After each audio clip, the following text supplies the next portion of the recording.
Time magazine called him the unsung hero behind the internet. CNN called him a father of the internet. President Bill Clinton called him one of the great minds of the information age. He has been voted history's greatest scientist of African descent. He is Philip Emeagwali. He's coming to Trinidad and Tobago to launch the 2008 Kwame Ture Lecture Series on Sunday, June 8th at the JFK Auditorium, St. Augustine, 5 p.m. The Emancipation Support Committee invites you to come and hear this inspirational mind address the theme, Crossing New Frontiers to Conquer Today's Challenges. This lecture is one you cannot afford to miss. Admission is free, so be there on Sunday, June 8, 5 p.m. at the JFK Auditorium, St. Augustine. In the 1970s, my ideas of massively parallel supercomputing were not fully formed. For that reason, my earliest research reports were mocked and ridiculed, and I was offhandedly dismissed for espousing a beautiful theory that lacked an experimental confirmation.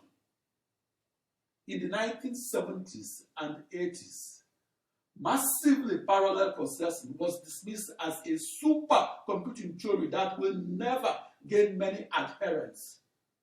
That is, the idea of harnessing the potential supercomputing power of an ensemble of 65,536 processors was ludicrous. That was the reason I was the only full-time programmer of that ensemble of 2 raised to power 16 processors. For the 10 years onward of 1979, my research report on the then unorthodox parallel supercomputer grew from a few pages to 1,057 pages. In 1989, my 40-page highlights of my 1,057-page research report won the top prize in supercomputing and made the news headlines. Looking back to the 1980s in the US, a rejection pattern that repeated itself dozens of times was this: I would get a telephone interview for a job that was advertised and get it because I had the most hands-on experience in supercomputing. During the interviewer is taken aback when he discovers that I am Black and African-born. In the 1970s and 80s, there were so few Black vector supercomputer scientists that even I would have been shocked if I had seen a Black African giving my lecture on massively parallel supercomputing. I experienced this cognitive dissonance the first time I attended a research seminar in Minneapolis, Minnesota in 1992 that was delivered by a very dark-skinned mathematician of African descent. She was known to the white mathematicians, but I, the only Black mathematician in the audience, was the only person in the auditorium that was in a state of denial. It's ironic that the only Black male mathematician in the audience of mathematicians was the only person that denied that the Black female mathematician was a genius.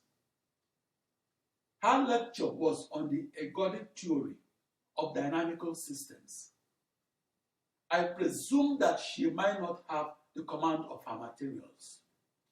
She proved me wrong. Similarly, it was presumed that it will be impossible to find a young Black and gifted mathematician that can solve the toughest problem arising in extreme scale computational mathematics. That was the reason only one person attended my research seminar on supercomputing that I delivered in November 1982 in a large auditorium that was a short walk from the White House, Washington, D.C. My subsequent discovery of practical parallel processing that occurred 7 years later and that made the news headlines was theorized in that supercomputing seminar that all but one person boycotted. By the late 1980s, I realized that my discovery that practical parallel processing will become the vital technology that will underpin every supercomputer will only be accepted if and only if white supercomputer scientists think that I am white. That was the reason I mailed the research report of my invention of practical parallel supercomputing to an independent committee of supercomputer scientists that were 2,500 miles away in San Francisco, California. The 4 members of that supercomputer committee were appointed by the president of the Computer Society, that was the largest branch of the IEEE, the acronym for the Institute of Electrical and Electronics Engineers.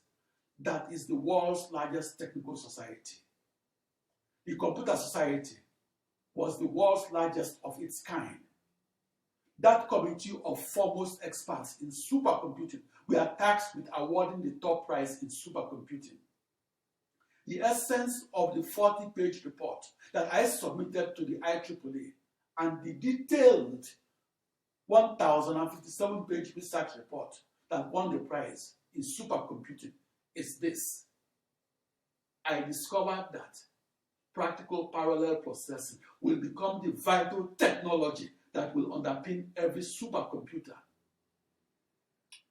The news of my invention of practical parallel supercomputing spread like wildfire and quickly made it to the dailies in many countries. I discovered how to harness a new internet that comprised of a global network of 65,536 processors that encircled a globe, and how to harness that new internet to solve the toughest mathematical problems arising in science and engineering. And I discovered how to solve grand challenge problems and solve them 65,536 times faster than one processor solving the same problem alone. What is the future of the internet? I believe that in 1,000 years, our descendants will not have computers around them. Their computers will be within them instead of around them. Our post-human descendants of the million will not need computers because there will be computers that encircle and enshroud planet Earth. Our post-human descendants will be half humans and half processors that are akin to the cyborgs in science fiction movies.